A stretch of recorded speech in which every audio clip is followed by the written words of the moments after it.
everyone. How's everybody doing? It is Tuesday. For those of you who aren't quite sure what day it is, me being one of those people, if it wasn't for my work schedule, I'm not sure that I would know what day of the week it was. I was talking to the kids about this and saying, like, basically what's the point of weekdays and weekends anymore when they all kind of feel the same a little bit. It's like Groundhog Day a little bit when we're all waking up and doing the same sort of stuff and then going back to sleep again without other things outside of our houses as much for us to be engaged with. Hello. Yay. So we've been talking about the stages of grief, and we're going to keep talking about that today, but we're going to do our check-in as people are still joining us and coming on in. And what we've done is on a scale of 1 to 10, 1 being the absolute worst that you could possibly feel, 10 being the absolute best that you can feel. Like 10 is like dancing in the streets, having a fantastic time.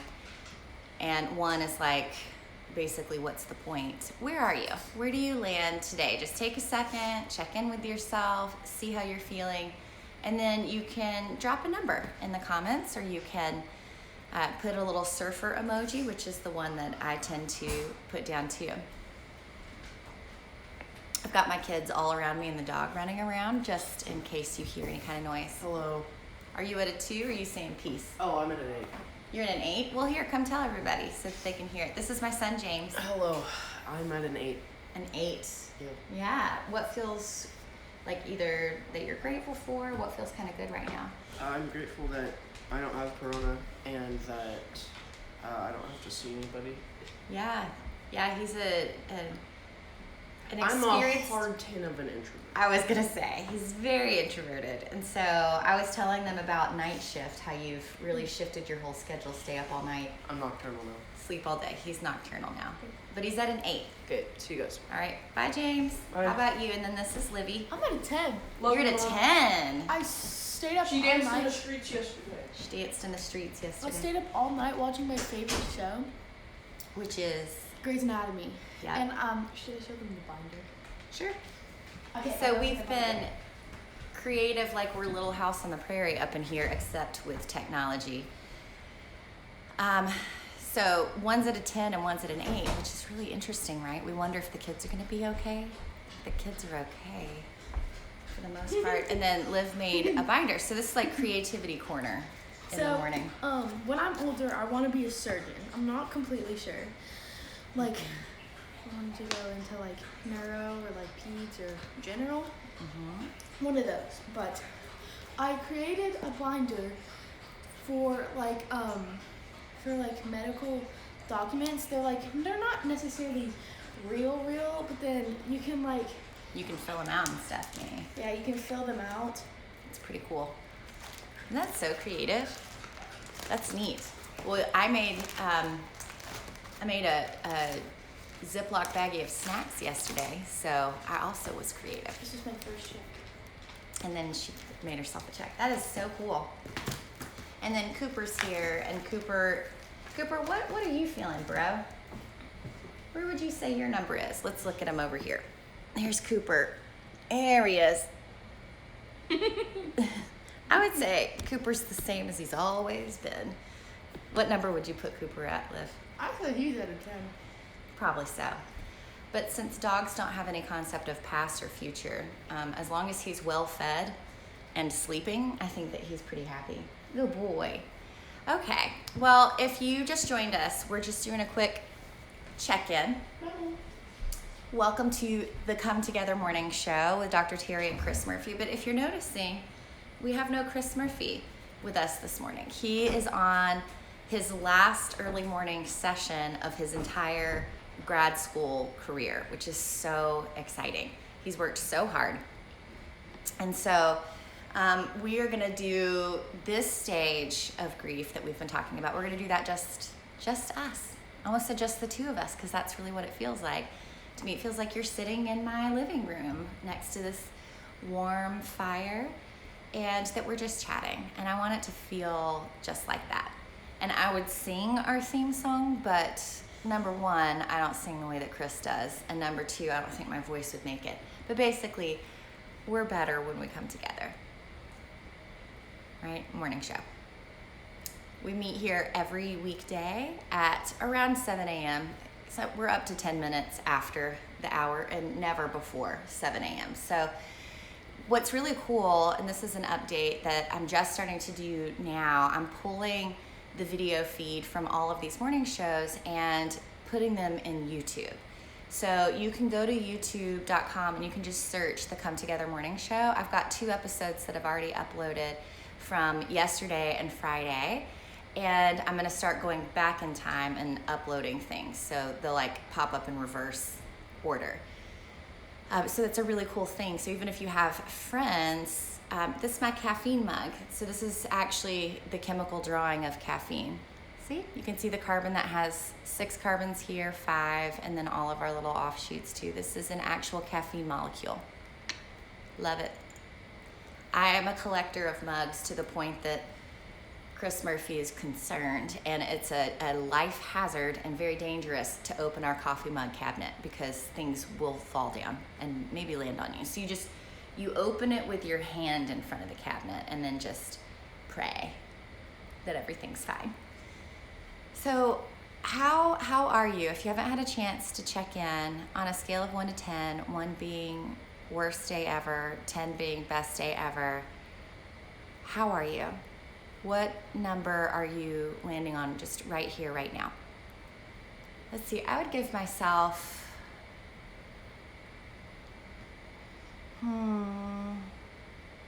probably a 7, 6.5, 7, something like that today. I went to bed pretty early last night, and I think that always really helps. And I've got a day full of clients, and I feel very grateful to have work. I just feel so grateful that being a therapist, I could move my practice online. And so I'm doing teletherapy or telemental health, telemedicine. That word, tele, in the beginning just means online or over the phone. It's distance. So you can have distance medical appointments. A lot of physicians' offices are doing that right now. Instead of going into your doctor's office, if you have an established relationship with them, you can just call and do an online check-in, an online doctor's appointment. It's the same with therapy. You can get in touch with a therapist who's in your same state. If there are some psychologists who can practice across state lines, but if you're looking for a marriage and family therapist or a licensed professional counselor, for the most part, you've got to find someone who is physically residing in the same state as you, even though you're doing online work, which is a little nuanced thing to realize. But what's cool is I've been able to open my practice up to people who are not just within driving distance of my office. Anyone in the whole state can now have therapy with any clinician in our state, which is really neat. It's a really cool thing to be able to help people all across. If you're looking for someone to work with, you can go to Psychology Today. You can go to Taloha to write Love on Her Arms and get resources there. And then again, like I talked about yesterday, if you're in crisis, then text the crisis helpline. It's pretty amazing. It's free. You just text HELP to 741-741, and someone will just text with you, and it's anonymous. So you can just chat with them if you're feeling really stuck, because they're really wanting us to, unless you're suicidal, homicidal, something like that, if it's really like you're having anxiety attacks or you're having a really difficult time processing, don't just keep that to yourself, even though they're trying to keep people from going to the ER unless it's COVID related. Do not neglect your care, even in the midst of a pandemic. Take care of yourself, right? So text the crisis helpline. There are a lot of other resources too that you can find that can really help you out. So speaking of resources, what we're talking about all week are The Stages of Grief by Elizabeth Kubler-Ross. And they've been adapted over time. They were originally written about dying in particular. So when you had a loved one, someone that you care deeply for who passes away, what Kubler-Ross noticed is that people would move through certain hallmarks. not necessarily in chronological order, and you don't necessarily have to move through all of the different stages, but it's helpful to have a marker and a map to know what's really normal, because grief uproots us. That's part of what ends up happening, is we get a bit lost in the change and in the turmoil. So we're talking about grief as it relates to COVID-19, to this global pandemic that we're all in, where all of our lives have shifted. Our governor here in the state of Tennessee just put in place an executive order to stay at home for the next 14 days. It's a bit late in my opinion. I think we should have been doing this all along. We are on day 17 of our complete isolation and quarantine. None of us have been in contact with other people or kids or any of that stuff in those 17 days. But as we're going to talk about anger, that is not the case for much of my neighborhood. My neighborhood is acting like it's spring break and they need to touch each other to be safe. So we're going to talk about that today. We're going to talk about anger. So the 5 stages of grief that we're talking about are denial, anger, which we're going to talk about today, bargaining, we'll talk about that tomorrow, sadness, depression, that stage, and then acceptance. And so we'll talk about all of those, one each day. And then there's a 6th part, once you finish all of the grief, that the person who co-wrote on grief, who adapted Elizabeth Kubler-Ross's work as well, has said that once you've been able to move completely through a grief process, then there's this 6th component called meaning making. We're not there yet because it hasn't ended. We don't know what's going to happen. There's no known sort of end date for things. There's still so many things in the air. We're not completely sure what this disease is or what's going to end up happening with everything. And so it's very difficult to have consistent meaning making. We can do it a little bit as we go along, but as far as how do we make meaning of the whole thing, it's really difficult. So what happens in grief is there is some sort of an inciting incident. So it could be death, like what Kubler-Ross was originally concerned with. It could be finding out about a terminal illness. It could be finding out someone that you know, care about, or you yourself are diagnosed with COVID-19. It could be just the fact that the whole world basically shifted overnight, right? I didn't anticipate that I was going to have an online therapy business. That was never really part of my business model or what I thought that I was going to be doing or how I was going to be supervising my supervisees in this therapy model. And then I remember it was Pi Day, so March 14th, Chris and I keep talking about this, was the day everything shifted for me. Up until that point, I could feel things coming on, kind of like the storm or a tidal wave that was way out at sea, kind of thinking, wait, is that what I think it is? Is that coming for us? Or is that going to kind of stay out there somewhere else? Or maybe it won't be that bad, like a little bit of denial. And then it hit us. And we started getting whispers of cases in New York. And we had a case here in Williamson County a couple weeks ago. And it was like, that's it. Shutting everything down, moving everything online. And I wasn't ever anticipating that. And so there's been a lot of grief for me. I haven't seen the inside of my office in weeks. Chris is graduating from school and had anticipated the last several years that he would be launching his private practice. And now not quite sure what that's going to look like with trying to get his license in, that sort of thing, with most everything in Tennessee shut down. It could put his career work on hold. And so there's grief and loss around that. So moving through the stages, we talked about denial yesterday. So if you want to hear a little bit more about denial, you can go to YouTube and search Come Together Morning Show, Denial, and you'll see that. Or you can go right to my channel. My channel is just called Teri Murphy. So you can go and look at that. There's 3 videos on there right now. One is a webinar on how to move your practice online. So if you're a therapist curious about how to do that, you can watch that webinar. It's free. I don't sell you anything. It's just information only. And then the podcast wrapping up our 20th anniversary week from Friday is on there, and then, or the video, and then the live from yesterday is on there. So let's talk about anger. How many of you have ever felt anger in your life? Me. I felt it. I'm feeling it right now.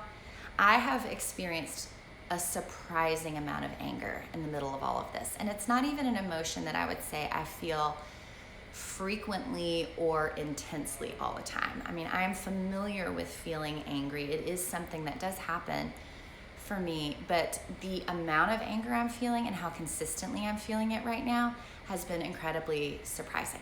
So let's talk about anger when it comes to grief, and maybe that will be really helpful for you all as well.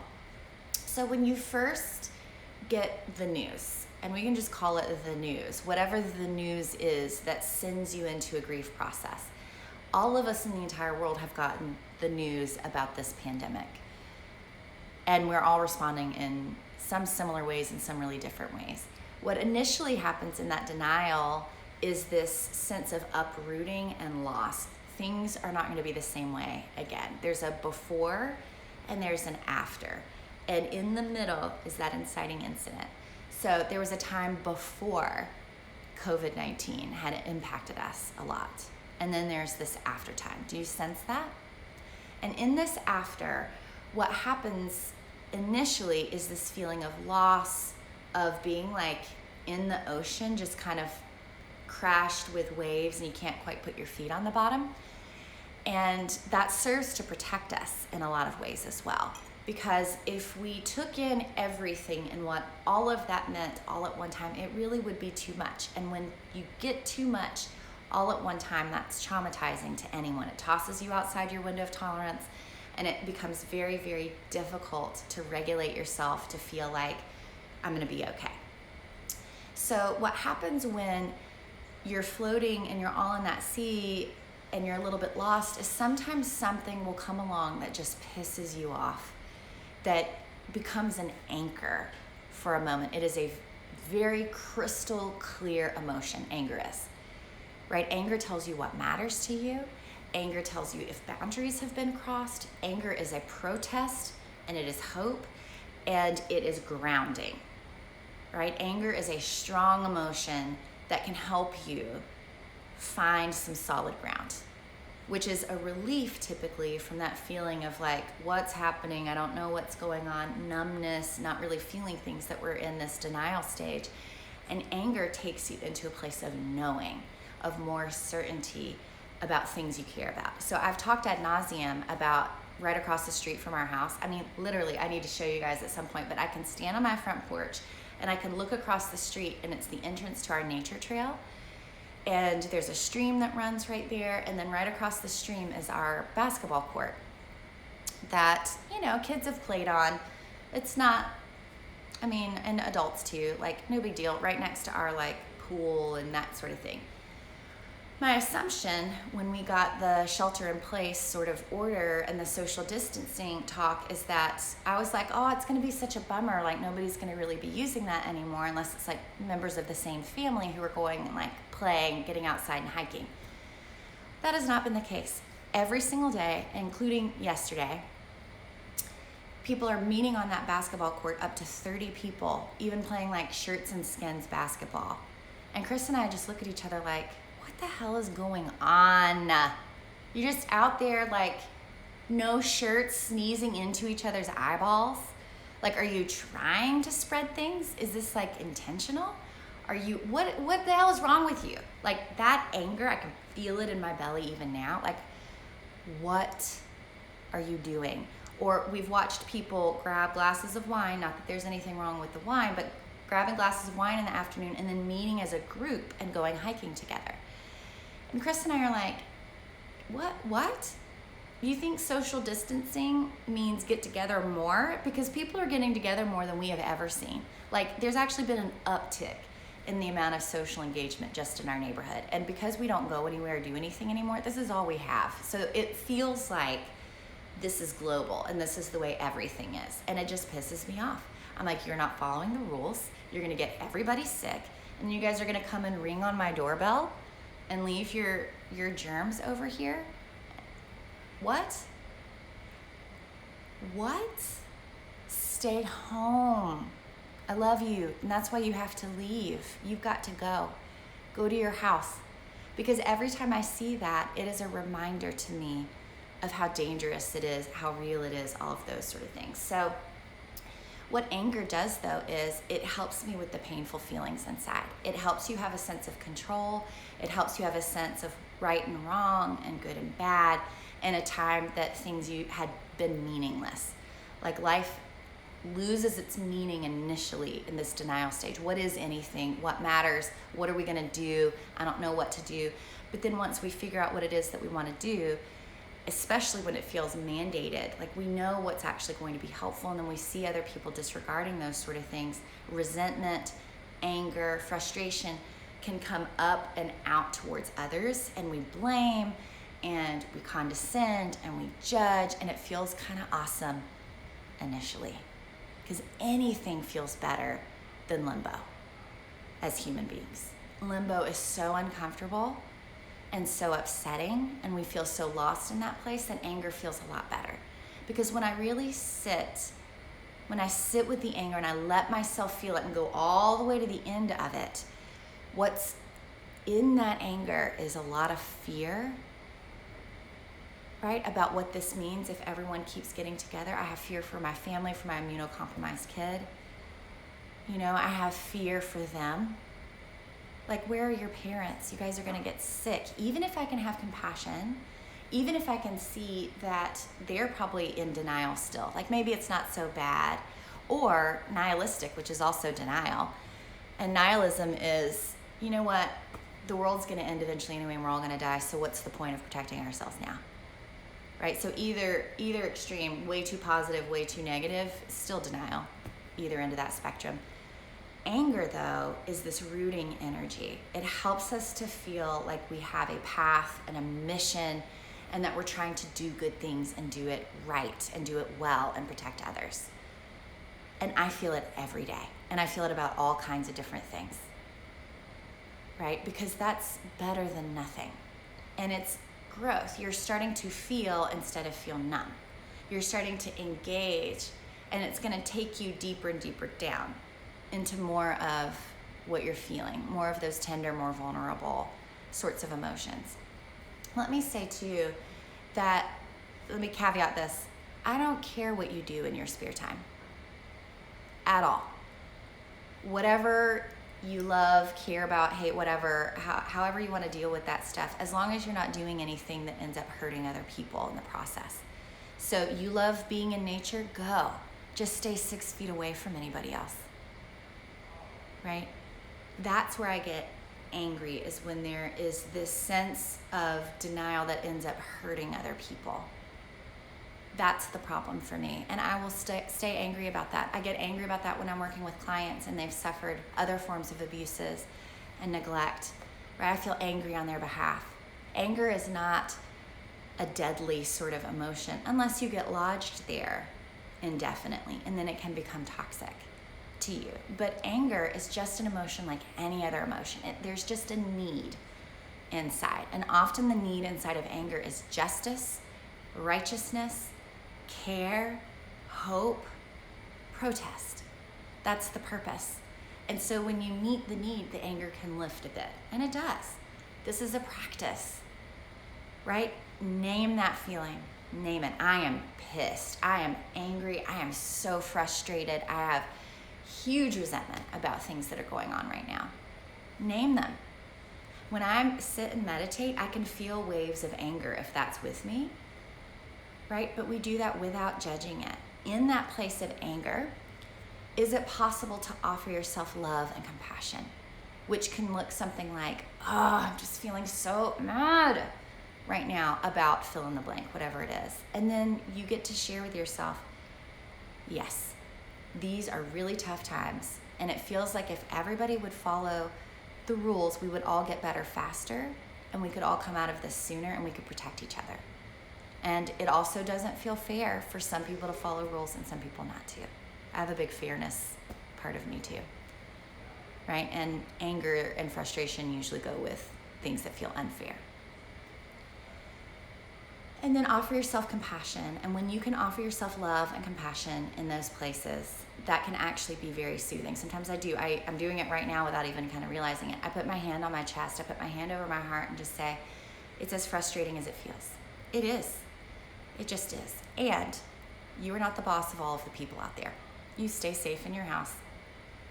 You do what you need to do to take care of yourself and your family, and it will be enough.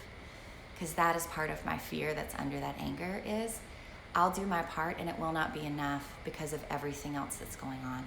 And that's really scary, right? Anger has a beautiful function for us. It energizes, it gives you the energy to move into things, to get things done, to make changes, to put information out that's helpful. And that's what we need in times of anger. And if you can share it, if you can name it and then share it with someone else, that's so much better, because a lot of us in our culture feel really guilty or ashamed that we feel angry. It's like I shouldn't be angry about these things. I'm not allowed to really be angry. That's okay, right? We all got different messages about which emotions are okay for us to feel. And if anger is not one that you feel okay with, it might be really difficult to express. And that's all right too. You can even journal about it. Sometimes it helps. I have my journal sitting right here.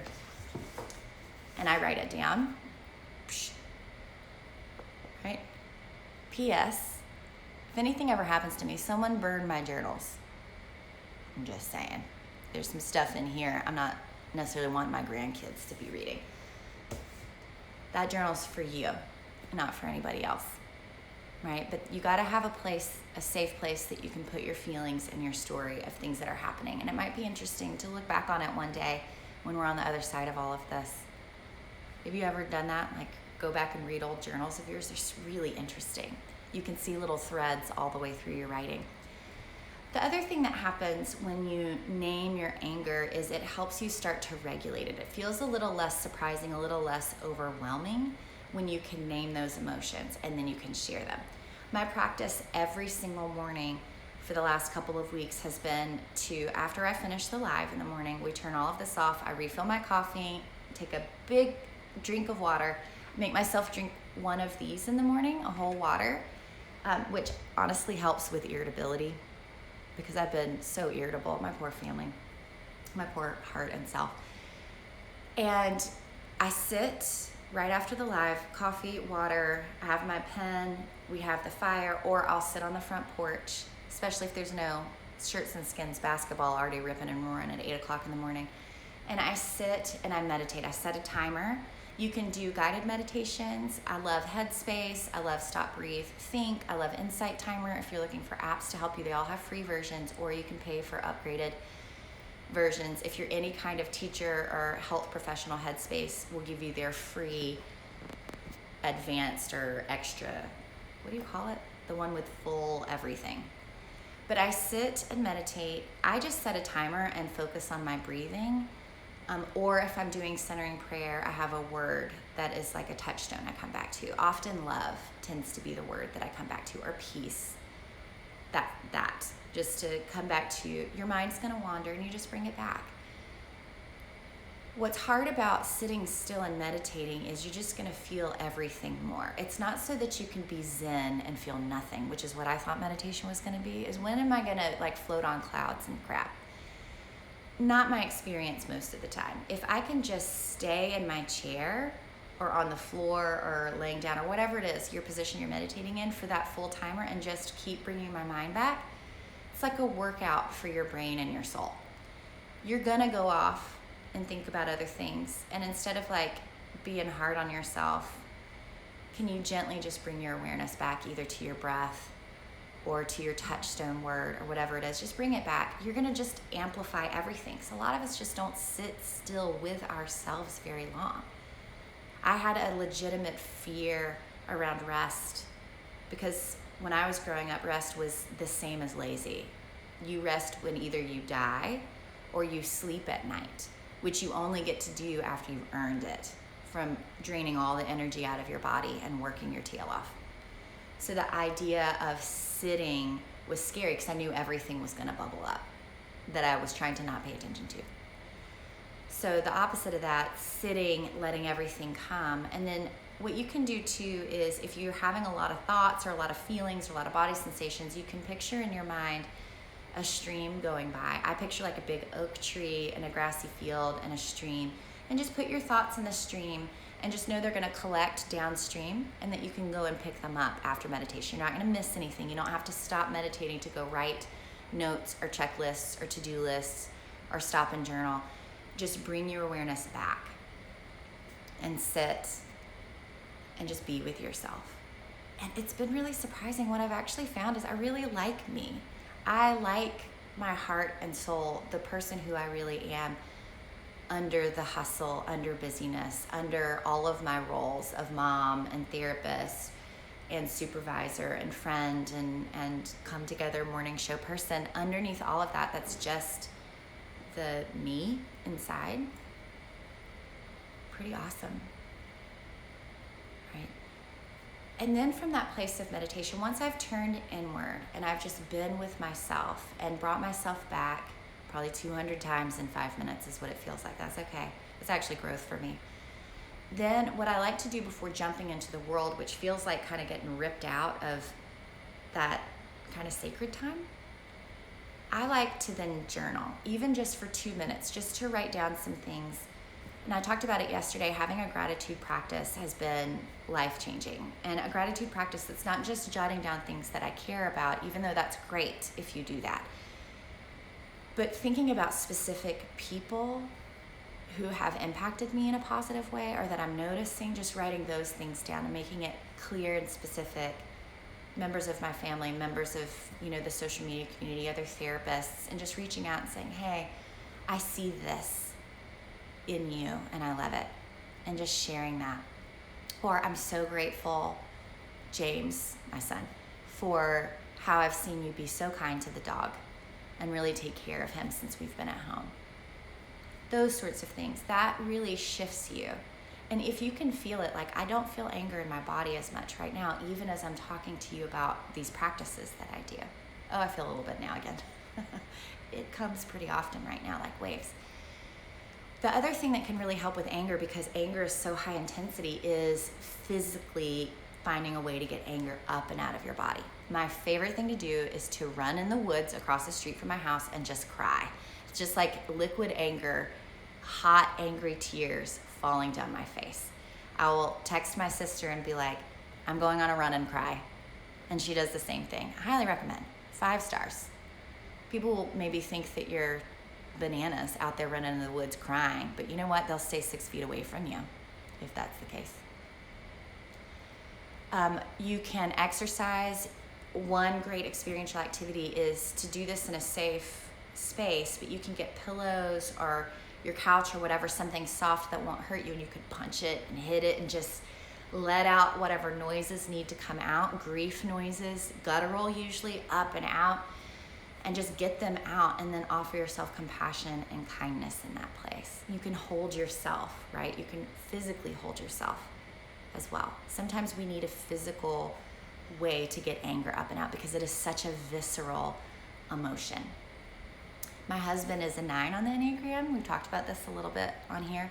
So he both struggles with getting in touch with his anger, but he also naturally has more access to anger. And I learn a lot from him and really anybody in the Gut Center. My daughter seems to be 8-ish. She says she's an 8. She's still cooking, but I think she is. And she is such a wonderful example of how to do anger well. She just names it, says it, gets it up out of her body, and then she's done. And she moves on.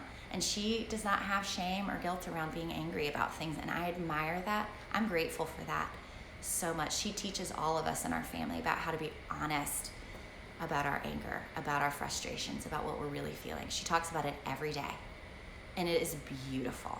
It's a gift. You are honoring yourself when you give yourself access to the full range of your emotions, right? I feel like I was going to tell you something else I was angry about. Basically everything right now. Anger is my first response to everything, which has been pretty surprising. I usually feel shame more than anything, but I've actually felt a lot more anger. And I've been doing a lot more self-care, so that might be part of it, is that I have more access to what's going on. Do you have any questions about this part of grief, about anger, about anything that's going on for you. I have supervisees who've expressed anger about the fact that they're having to do work differently or to work from home and have young kids and haven't been able to have the kind of care that they need to have, and they're just pissed about it. And here's the thing, you have every right to be. It's not fair, right? It is actually more difficult, a lot of the things that we're doing. It's not just a vacation, even though there are moments that probably feel like that, wonderful moments, right? When my kids and I are all snuggling together reading or playing code names, which has been our favorite game to play in all of this break, or watching movies together. We have a list of fun movies from the 90s that we're going through right now. I think this is so beautiful, and I'm so grateful for this. And yet, there are so many things that are frustrating and angering as well, right? If you've got questions or any kind of things that help you with your anger, you can drop them in a comment, or you can ask about it. Or if you want to do it more anonymously, on this Thursday, I'll have Ask a Therapist again. So over on Instagram, you can head up to my stories, and I'll have a little question box, and you can type in any question that you want, and I'll answer them for you. It's just information only. We don't have a therapist-client relationship, but I am happy to help and get tools into your hands the best way that I can. You guys are amazing. Right? I'm so glad that you're here. You guys see this fire too? I think it's helpful sometimes to have a visual representation of what we're feeling, and fire makes me think of anger, or anger makes me think of fire. They may remind me of each other. And so I'm going to sit here as I'm meditating this morning and really get in touch with the fire inside of me. And I want to offer to you that you don't need my permission to do this, but you have anger inside of you too. You have a fire inside. Where your anger is, your passion is. Where your anger is, your righteousness is. Where your anger is, your heart and your gut and your mind come together too. And it's a beautiful thing. The world has been changed in miraculous ways through our anger. If you're a Christian, Jesus was angry too. Flipped freaking tables over to take care of people, right? And to set boundaries. That's how we do. The anger inside of you is your light that's going to guide you into processing the more tender emotions you have. If you resist your anger, you're not going to be able to process the rest of grief really well. So just invite it in, like any other emotion. It is beautiful, and it is a part of you, and it's God-given. It's the way that you're wired. It's just another dash light, right? Just like there's a gas light and an oil light and a check engine light, your anger is one of those dash lights that pops up and just says, pay attention. There's something here. There's a need here. And when you can name it and allow for it and express it, it will have done its job, and then the dash light goes off. When you fill the gas tank, your gas light goes off. Emotions are exactly the same way. When you meet the need inside that emotion, it's going to go away. Now, it might come back again, and that's okay too. If you want a safe space to process this outside of therapy, I still highly recommend therapy, especially if anger's tough for you. There are going to be good reasons why anger's not okay.